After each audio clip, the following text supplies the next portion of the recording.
महाप्रभु चैतन्य देव का प्रेम ऐसा ही था। उनकी हृदय कंदरा से जो भक्ति भाव का भव्य स्रोत उदित हो गया वो फिर कभी घटा नहीं, उत्तरोत्तर बढ़ता ही गया। उनकी हृदय कंदरा से उत्पन्न हुई भक्ति भागीरथी की धारा ऐसा नहीं कि सावन भादों की क्षुद्र नदी की भांति थोड़े समय के लिए खूब इठला के बाढ़ के चली, इसके बाद फिर घट गई। जेठ मास की तेज धूप पड़ी तो सब गायब हो गई बाढ़, ऐसा नहीं। उनके हृदय में जो प्रेम सरिता प्रकट हुई तो उफनाती हुई श्री कृष्ण रूपी समुद्र में स्थायी रूप से मिली, कभी कमी नहीं हुई। उत्तरोत्तर बढ़ने वाली अलौकिक और अनुपम धारा, उसकी उपमा इन सांसारिक धाराओं से तो दी ही नहीं जा सकती। कहां भगवत प्रेम, कहां ये जड़ नदी। प्रेम अनुभव गम्य है। महाप्रभु जब से गया धाम में ईश्वरपुरी जी ने ये मंत्र दिया तब से उन्माद अवस्था आने लगी प्रेम की, उनकी विचित्र दशा हो गई। वे भोजन कर रहे हैं, करते करते सहसा बीच में ही उठकर रुदन करने लगते, हा कृष्ण तुम कहां चले गए, हा प्राणनाथ तुम कहां हो। भोजन करते करते रास्ता चलते चलते पागलों की भांति नृत्य करने लगते हैं। शयन कर रहे हैं, सहसा उठे बैठ जाते हैं और जोर जोर से हा कृष्ण ऐसे कहकर जोरों से चिल्लाने लगते हैं। कभी कभी लोगों से बात करते हैं और बीच में ही जोरों से ठहाका मारकर हंसने लगते हैं। रात रात भर रोते निकल जाती, सोने का नाम ही नहीं। लंबी लंबी सांसें लेते रहते, अधीर होकर अत्यंत विरही की भांति हिचकियां भरते रहते और उनके नेत्रों से इतना अश्रुजल निकलता कि संपूर्ण वस्त्र गीले हो जाते। विष्णु प्रिया जी इनकी ऐसी दशा देखकर भयभीत हो जाती और जाकर अपनी सास से, सची माता से सब बातें कहती कि पूरी रात हो गई, 1 मिनट सोना नहीं, हा कृष्ण हा कृष्ण। सची माता पुत्र की दशा देखकर दुख से कातर होकर रुदन करने लगती। सभी देवताओं को, देवियों को मनाती कि मेरे निमाई ये होश में हो जाए, पता नहीं क्या इनको हो गया, हर समय हा कृष्ण हा कृष्ण।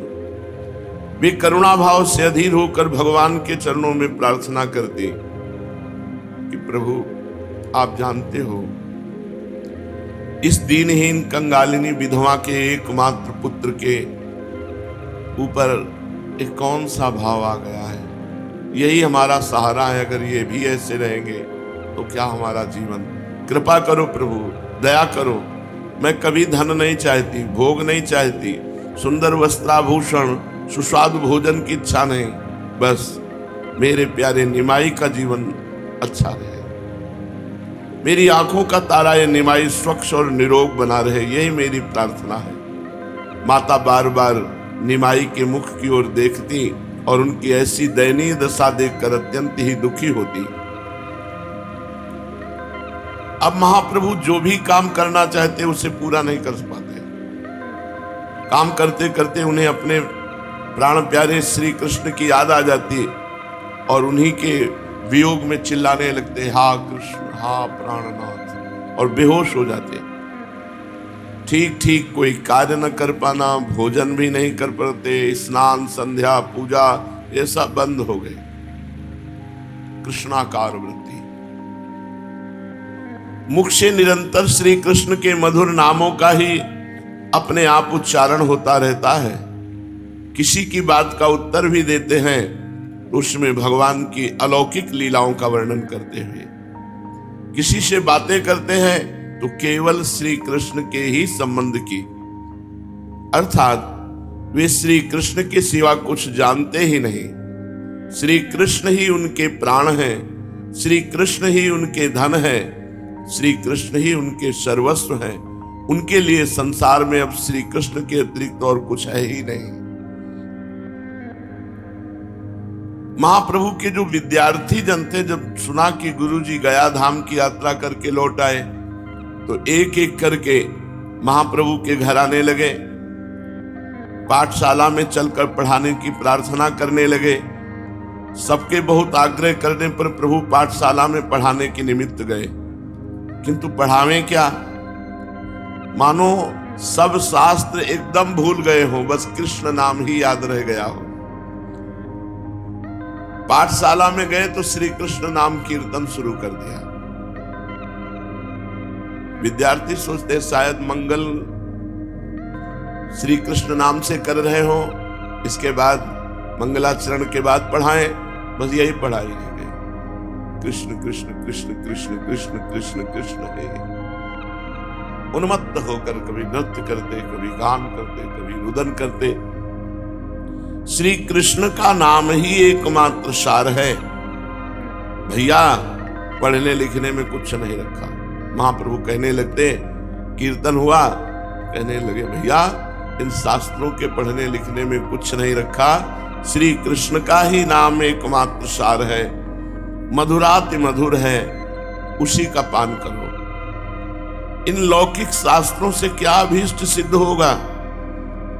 प्राणी मात्र के आश्रय स्थान तो श्री कृष्ण ही है। संसार की सृष्टि, संसार का पालन और संसार का नाश एकमात्र श्री कृष्ण की इच्छा से होता है। श्री कृष्ण आनंद के धाम हैं, सुख स्वरूप है। उनके गुणों का आर्त होकर गान करते रहना मनुष्यों का परम पुरुषार्थ है। इतना कहते कहते महाप्रभु रो पड़ते और उच्च स्वर से कृष्ण नाम उच्चारण करते।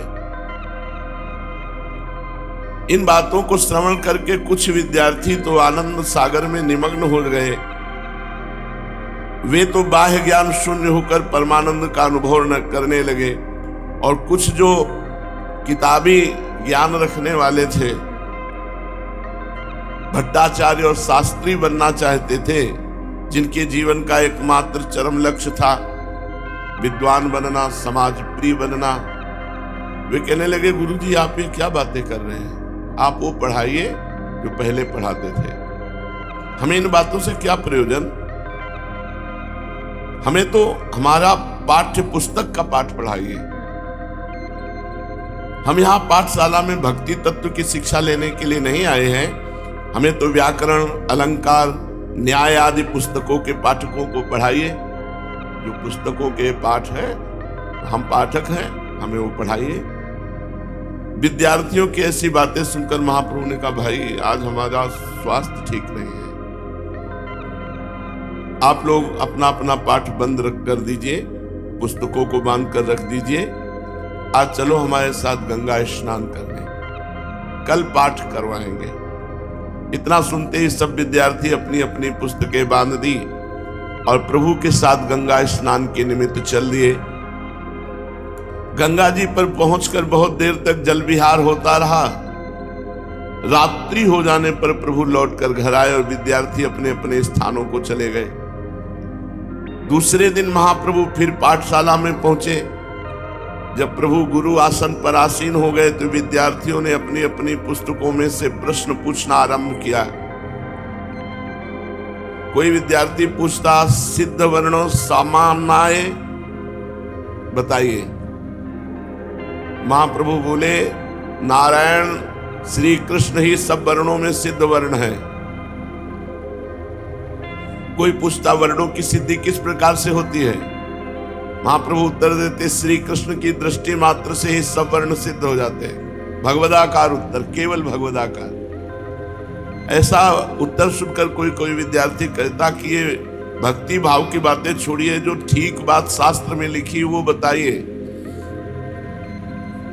महाप्रभु कहते ठीक बात तो यही है कि प्रतिक्षण श्री कृष्ण नाम का ही संकीर्तन करते रहना चाहिए। ये सुनकर सभी विद्यार्थी एक दूसरे की ओर, मुख की ओर देखने लगते। कोई तो चकित होकर महाप्रभु की श्रीमुख की ओर देखने लगता, कोई धीरे से कह देता दिमाग में गर्मी चढ़ गई है। दूसरा उसे धीरे से धक्का देकर कहता नहीं ऐसा मत कहो। प्रभु अब जो उत्तर देते हैं श्री कृष्ण परक उत्तर देते हैं। बड़े बड़े विद्यार्थी कहने लगे आप ये तो ना जाने कहां की व्याख्या कर रहे हैं, शास्त्र में तो ऐसी व्याख्या नहीं लिखी।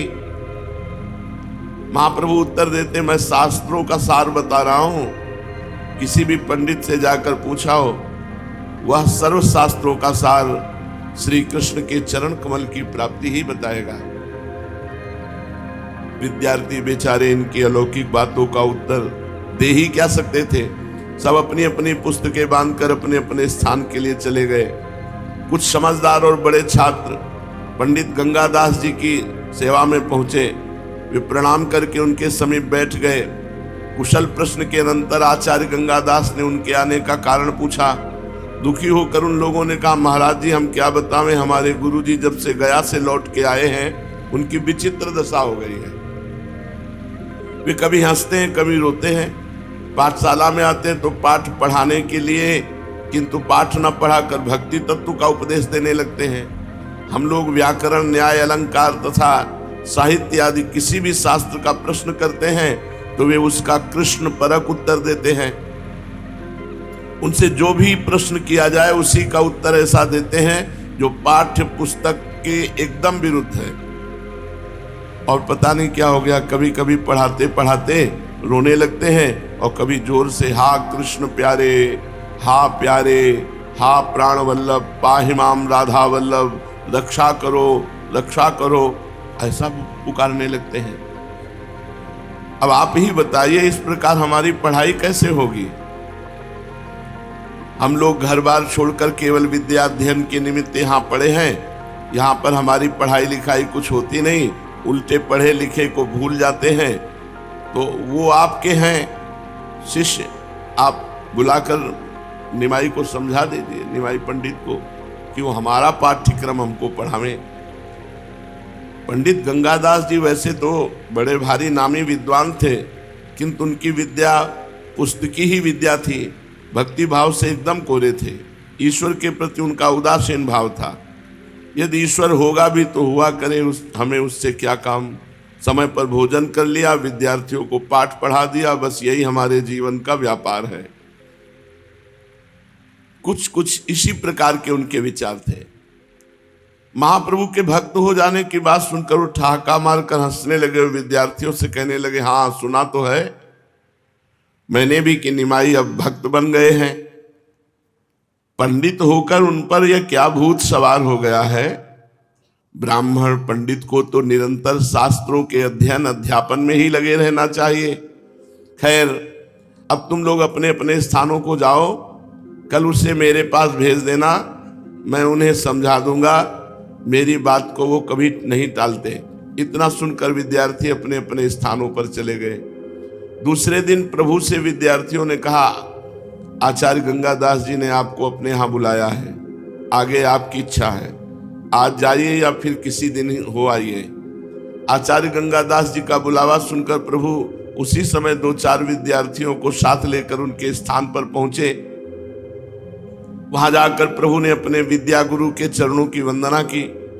गंगादास जी ने भी उनका पुत्र की भांति आलिंगन किया और बैठने के लिए एक आसन की ओर संकेत किया। आचार्य की आज्ञा पाकर उनके बतलाए हुए आसन पर महाप्रभु बैठ गए। प्रभु के बैठ जाने पर साथ के विद्यार्थी भी पीछे एक ओर हटकर पाठशाला की बिछी हुई चटाइयों पर बैठ गए। प्रभु के सुखपूर्वक बैठ जाने पर वात्सल्य प्रेम प्रकट करते हुए आचार्य गंगादास जी ने कहा भाई निमाई, तुम मेरे प्रिय विद्यार्थी हो, मैं तुम्हें पुत्र की भांति प्यार करता हूं। शास्त्रों में कहा है अपने प्यारे की उसके मुख पर बड़ाई न करनी चाहिए, क्योंकि ऐसा करने से उसकी आयु क्षीण होती है। किंतु यथार्थ बात तो कही ही जाती है। तुमने मेरी पाठशाला के नाम को सार्थक बना दिया। तुम जैसे योग्य विद्यार्थी को विद्या पढ़ाकर मेरा इतने दिनों का परिश्रम से पढ़ाना सफल हो गया। तुमने अपने प्रकांड पांडित्य द्वारा मेरे मुख को उज्जवल कर दिया। मैं तुमसे बहुत ही प्रसन्न हूं। आचार्य के मुख से अपनी इतनी प्रशंसा सुनकर प्रभु लज्जित भाव से नीचे की ओर देखते हुए चुपचाप बैठे रहे, कोई उत्तर नहीं दिया। आचार्य गंगादास जी फिर कहने लगे योग्य बनने के अनंतर तुम अध्यापक हुए, तुमने पढ़ाने का कार्य भी यथेष्ट किया, जिससे तुम्हारी ख्याति प्राप्त हुई। तुम्हारे सभी विद्यार्थी सदा तुम्हारे शील स्वभाव की तथा पढ़ाने की सरल सुंदर प्रणाली की प्रशंसा करते रहे। वे लोग तुम्हारे सिवा दूसरे किसी के पास पढ़ना पसंद ही नहीं करते, किंतु कल उन्होंने आकर मुझसे तुम्हारी शिकायत की है। तुम उन्हें अब मनोयोग के साथ ठीक ठीक नहीं पढ़ाते हो, और लोगों ने भी मुझसे आकर कहा कि तुम भक्तों की भांति रोते गाते हो, हंसते कूदते हो। अरे कितने भारी विद्वान अध्यापक होकर तुम्हें ऐसी बातें शोभा नहीं देती। तुम विद्वान हो, समझदार हो, मेधावी हो, शास्त्रज्ञ होकर, हाँ कृष्ण देखो शास्त्रज्ञ है, इसे मूर्खता समझ रहे हैं। यही तो भगवान की बड़ी विचित्र माया है। ये ढोंग क्यों करते हैं? उन्हें भक्ति ढोंग लग रही है, मूर्खता लग रही है, इसीलिए बड़े बड़े विद्वान भगवान के रहस्य को नहीं जान पाते। जो शास्त्रों की बातें तो जानते नहीं, विद्या बुद्धि से हीन है, तुम्हें इसकी क्या जरूरत है? तुम तो स्वयं विद्वान हो, बड़े बड़े लोग तुम्हारी विद्या बुद्धि पर ही मुक्त होकर के मुक्त कंठ से तुम्हारी प्रशंसा करते हैं, सर्वत्र तुम्हारी प्रतिष्ठा है। फिर तुम ऐसे अशास्त्रीय आचरणों को क्यों करते हो? ठीक ठीक बताओ क्या बात है। सब बातें सुनकर भी महाप्रभु चुप रहे। उन्होंने किसी भी बात का कोई उत्तर नहीं दिया। गंगादास जी ने अपना व्याख्यान समाप्त नहीं किया। फिर वे कहने लगे, तुम्हारे नाना नीलांबर चक्रवर्ती एक नामी पंडित हैं, तुम्हारे पूज्य पिता भी प्रतिष्ठित पंडित थे, तुम्हारे मातृकुल और पितृकुल में सनातन से पांडित्य चला आया है, तुम स्वयं भारी विद्वान हो, तुम्हारी विद्या बुद्धि से ही मुग्ध होकर सनातन मिश्र जैसे राज पंडित ने अपनी पुत्री का विवाह तुम्हारे साथ किया है। नवद्वीप की विद्वान मंडली तुम्हारा यथेष्ट सम्मान करती है, विद्यार्थियों को तुम्हारे प्रति पूर्ण सम्मान के भाव है। ये तुम मूर्खों जैसा, तुम किस मूर्ख की चक्कर में आ गए? बड़े बड़े विद्वान भी भगवान की भक्ति का रहस्य नहीं जानते। देखो बेटा, अध्यापक का पद पूर्व जन्म के बड़े भाग्य से मिलता है। तुम उसके काम में असावधानी करते हो, ये ठीक नहीं। बोलो उत्तर क्यों नहीं देते? अच्छी तरह आज से पढ़ाया करो। नम्रता के साथ महाप्रभु ने कहा, आपकी आज्ञा पालन करने की भरसक चेष्टा करूंगा। क्या करूं? मेरा मन मेरे वश में नहीं है। कहना चाहता हूं कुछ, मुंह से निकलता है कुछ, करना चाहता हूं कुछ, हो कुछ और रहा है। अब कितनी कम शब्दों में स्थिति बता दे, लेकिन इनकी समझ में नहीं आएगी क्योंकि ये विद्वान है। गंगादास जी ने प्रेम के साथ कहा, सब ठीक हो जाएगा, चित्त को एकाग्र रखो। तुम तो समझदार आदमी हो, मन को वश में करो, सोच समझकर बात का उत्तर दो। कल से खूब सावधानी रखना, विद्यार्थियों को खूब मनोयोग के साथ पढ़ाना। अच्छा समझ गए? महाप्रभु ने कहा, जो आज्ञा। आचार्य गंगादास को प्रणाम किया और विद्यार्थियों के साथ उनसे विदा हुए। जिन नयनों में प्रीतम की छवि समा गई, जिस हृदय मंदिर में श्री कृष्ण की परमोज्वल परम प्रकाश युक्त श्रीअंग शोभा स्थापित हो गई, भला उसमें दूसरे के लिए भी स्थान कहां? जब प्रीतम की छवि हृदय में समा गई, फिर दूसरे के लिए स्थान कहां? जिनका मन मधुप श्री कृष्ण कथा रूपी मकरंद का पान कर चुका है, जिनके चित्त को चित्त चोर ने अपनी चंचल चितवन से अपनी ओर आकर्षित कर लिया है, वे फिर अन्य वस्तु की ओर आंख उठाकर भी नहीं देख सकते। उनकी जिह्वा सदा नारायणाख्य पीयूष का पान करती है, अर्थात भगवान की कथा का निरंतर पान करती है। जिह्वा के द्वारा सांसारिक बातें कही ही नहीं जा सकती। ऐसे प्रेमी भक्तों की जिह्वा सदैव भगवान की चर्चा करती है।